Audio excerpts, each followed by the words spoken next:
The moment the government unveiled the new Great British Railway brand, the entire rail network felt like it has been snapped into a new shape.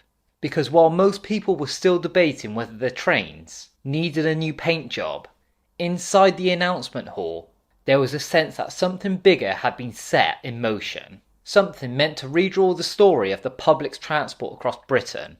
What the government introduced was more than a logo.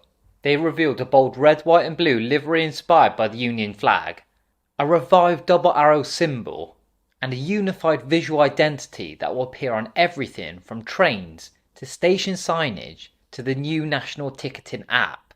The rebrand is scheduled to roll out at the beginning of 2026, but behind the visuals sits a far larger goal: to bring Britain's fragmented private operators into a single public body.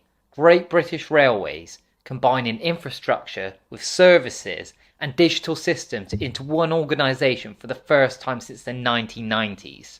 This was the moment that the government tried to signal that the era of tangled operators and shifting responsibilities is ending, and a new centralised identity is meant to prove it. But that bold new look wasn't the only thing making headlines that day, because almost immediately attention turned to the predicted price tag. An estimated £50 million to just rebrand the railway. It was a quieter figure buried in the paperwork, but once noticed, it raced through the public conversation faster than any train on the East Coast Main Line. The rebranding cost includes repainting thousands of carriages, transforming station signage nationwide, and updating digital systems, refitting staff uniforms, and replacing every branded asset currently tied to individual operating companies. Officials argue that this cost, spread over several years, is essential for creating a unified passenger experience and eliminating the patchwork of identities built during decades of private franchises. Critics counter that the railways face more urgent priorities: reliability, affordability, staffing, and that £50 million on aesthetics is a political gamble. The price doesn't just measure paint and plastic, it measures public trust. It forces the question, is this unity worth the bill? And that debate only grew louder once people saw which companies were about to disappear.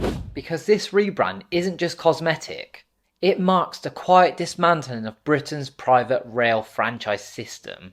While the logo captured attention, the real transformation was happening in transition timetables, including internal memos and slow absorption of companies into public ownership.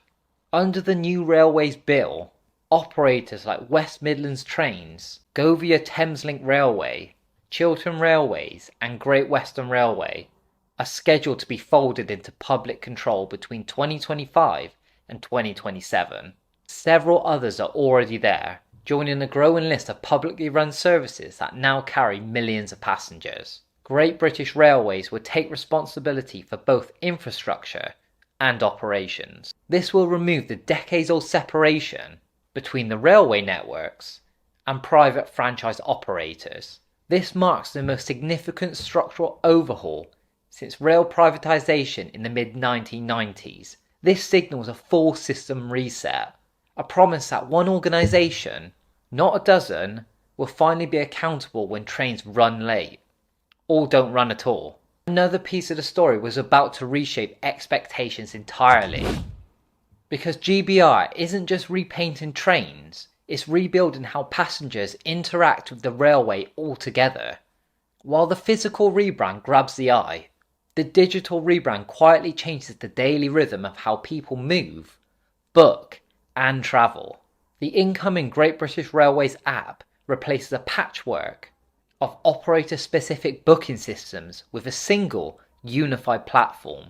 It estimates booking fees, introduces simplified fares, and aims to provide real-time information from track to train, with one brand overseeing both infrastructure and customer interfaces. GBR promises an experience more like a national service than a collection of competing providers. Digital integration also supports future goals: automatic delay compensation with flexible ticketing and a single source of truth for passenger information. If this works, it could become the backbone of the new railway, the part passengers feel every day. Not just the colours they see on carriages, but technology can't fix everything, and not everyone is celebrating the new direction, because the reaction to the new GBR branding has been anything but unanimous. As the first mock-ups hit social media, designers, rail enthusiasts, and everyday passengers launched into one of the most heated branding debates of the year. Critics argue the Union flag colour scheme feels heavy-handed, overly patriotic, and visually overwhelming when applied across entire fleets. Some fear it could confuse passengers on routes where multiple operators once differentiated themselves with distinct colours, especially in busy commuter corridors. Others lament the missed opportunity to revive the elegant, functional design language of the historic British Rail. Meanwhile, industry analysts warn that a nationalised identity risks limiting private sector innovation and aesthetic diversity. The Backlash reveals something deeper. This story isn't really about paint, it's about who the railway belongs to, and what this should represent. And that question becomes even sharper when you look at what comes next. Because now comes the hardest part, turning this vision into the railway passengers actually experience. Behind the scenes, teams are already preparing a multi-year transformation that will touch every corner of the country, with one station, one carriage, one timetable at a time. From the start of 2026 onwards, the new branding will appear gradually, starting with high visibility intercity routes before reaching regional and commuter networks. Stations will be refitted, with staff retrained and digital systems synchronised, and rolling stock updated in phases that allow regular services to continue. Meanwhile, devolved governments in Scotland and Wales will retain their own brands, creating a mixed landscape where GBR's national identity shares a space with regional autonomy.